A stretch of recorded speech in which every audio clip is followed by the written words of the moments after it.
Assalamualaikum warahmatullahi wabarakatuh. Kehidupan di atas dunia ini hanyalah sementara, dan cita-cita tertinggi bagi setiap manusia ialah mati dalam keadaan baik dan mulia, yang biasa disebut dengan husnul khotimah. Dan bagi setiap muslim yang beriman, hendaknya bermawas diri dalam menjalani kehidupannya selagi masih hidup di dunia, karena semuanya kelak akan dimintai pertanggungjawaban di yaumil akhir kelak, sebagaimana yang terdapat di dalam Al-Quran, yaitu surat At-Tahrim ayat 6. Allah berfirman, "Wahai orang-orang yang beriman, peliharalah dirimu dan keluargamu dari api neraka yang bahan bakarnya adalah manusia dan batu, penjaganya malaikat-malaikat yang kasar dan keras, yang tidak mendurhakai Allah terhadap apa yang Allah perintahkan kepada mereka, dan selalu mengerjakan apa yang diperintahkan." Dan di dalam agama Islam dikenal dengan adanya amal jariyah maupun dosa jariyah. Amal jariyah merupakan suatu amal perbuatan baik, yang amalan perbuatan tersebut akan terus mengalir kepada orang yang melakukannya bahkan setelah ia tiada. Sedangkan dosa jariyah ialah suatu amal perbuatan buruk yang dilakukan, yang amalan perbuatan tersebut akan terus mengalir kepada orang yang melakukannya setelah meninggal dunia hingga sampai di yaumil akhir kelak, seperti yang terdapat di dalam Al-Quran, yaitu surat An-Nahl ayat 25. Allah berfirman, "Mereka akan memikul dosa-dosanya dengan penuh pada hari kiamat, dan berikut dosa-dosa orang yang mereka sesatkan, yang tidak mengetahui sedikit pun bahwa mereka disesatkan." Dan masih banyak di antara kita yang bertanya, yang masih belum sepenuhnya memahami apa itu dosa jariyah dan berbagai macam bentuknya. Berikut 5 macam perilaku dosa jariyah yang tidak kita sadari berdasarkan keterangan Al-Quran dan hadis. Pertama, mempelopori perbuatan maksiat. Dijelaskan bahwa siapapun yang mempelopori perbuatan maksiat, maka kelak dosanya akan ditanggung oleh dirinya hingga sampai hari kiamat kelak. Dan apabila perbuatan tersebut dilakukan melainkan juga oleh orang lain, maka ia kelak akan menanggung dosanya berkali-kali lipat, sehingga ia pun demikian menjadi golongan orang-orang yang merugi. Seperti peristiwa pembunuhan pertama yang pernah terjadi di dalam sejarah umat manusia ialah pembunuhan yang dilakukan oleh anak Nabi Adam alaihi salam, yaitu Qabil terhadap Habil.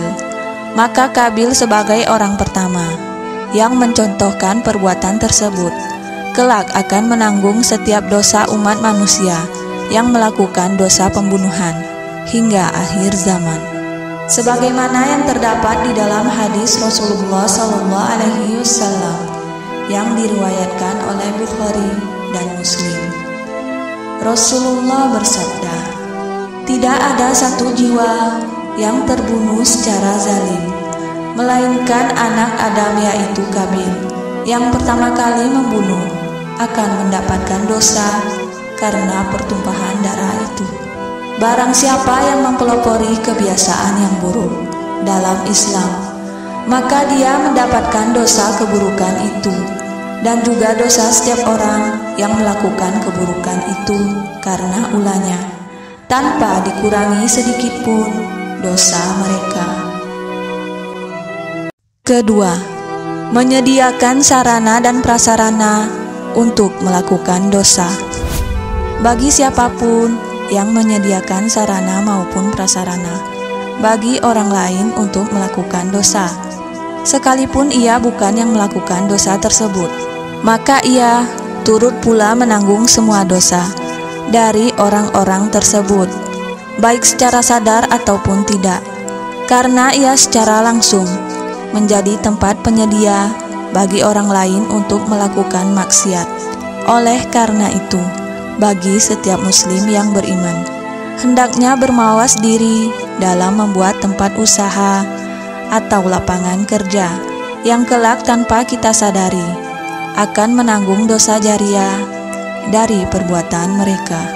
Seperti yang terdapat di dalam Al-Quran, yaitu surat Al-Maidah ayat 2. Allah berfirman, "Dan janganlah tolong-menolong dalam berbuat dosa dan pelanggaran, dan bertakwalah kamu kepada Allah. Sesungguhnya Allah amat berat siksaannya." Ketiga, mengajak orang lain melakukan maksiat.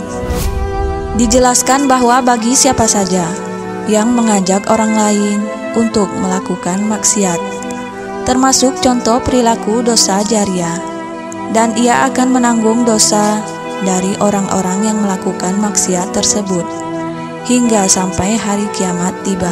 Sekalipun ia hanya memberi motivasi bagi orang lain untuk melakukan maksiat, ataupun memotivasi orang lain untuk melakukan kebiasaan-kebiasaan buruk, maka tetap saja hal itu dikategorikan sebagai contoh bagian dari orang-orang yang turut pula melakukan maksiat tersebut, dan ia sama saja telah memupuk dosa jariah, yang dosa tersebut akan terus mengalir bahkan setelah ia tiada.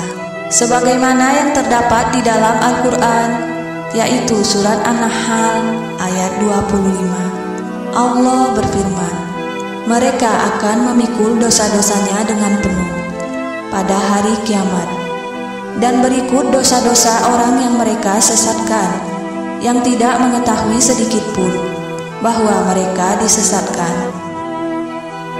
Dan juga terdapat di dalam hadis Rasulullah SAW yang diriwayatkan oleh Muslim dan Ahmad, "Siapa saja yang mengajak kepada kesesatan, dia mendapatkan dosa seperti dosa orang-orang yang mengikutinya, dan tidak dikurangi sedikit pun." Keempat, wanita ataupun pria yang tidak menutup aurat mereka. Dan salah satu perbuatan dosa jariah lainnya ialah wanita ataupun pria yang tidak menutup aurat setelah akhir balik. Dewasa ini, media sosial dijadikan tempat untuk memamerkan aurat baik laki-laki maupun perempuan.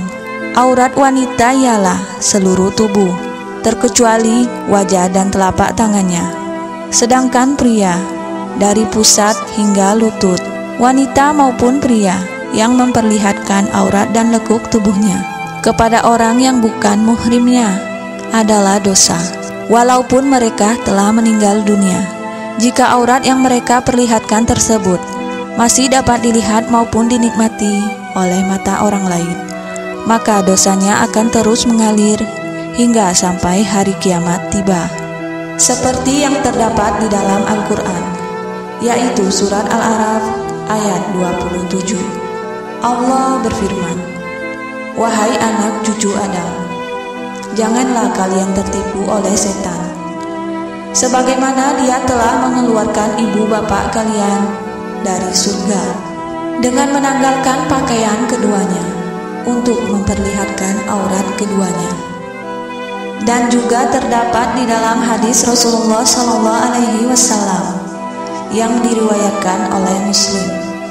Rasulullah bersabda, "Janganlah seorang lelaki melihat aurat lelaki lainnya, dan jangan pula seorang wanita melihat aurat wanita lainnya.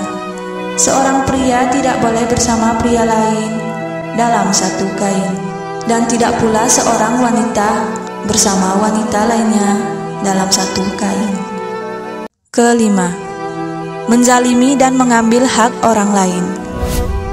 Zalim merupakan suatu perbuatan yang melanggar hak-hak orang lain, yaitu berbuat aniaya kepada sesama manusia.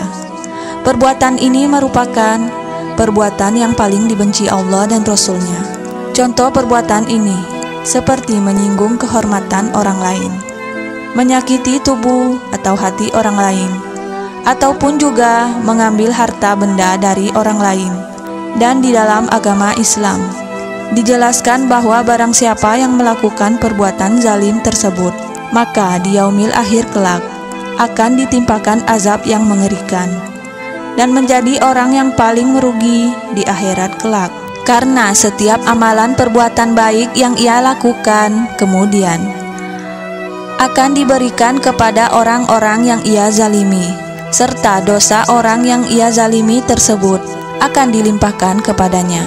Dan hal ini merupakan salah satu dosa jariah terbesar, yang dosa tersebut akan terus mengalir sampai hari kiamat tiba. Sebagaimana yang terdapat di dalam Al-Quran, yaitu surat Al-Furqan ayat 19. Allah berfirman, barang siapa di antara kamu yang berbuat zalim, niscaya kami timpakan kepadanya azab yang besar. Dan juga terdapat di dalam hadis Rasulullah SAW yang diriwayatkan oleh Muslim, janganlah melakukan ketidakadilan, karena ketidakadilan adalah kegelapan di hari kiamat.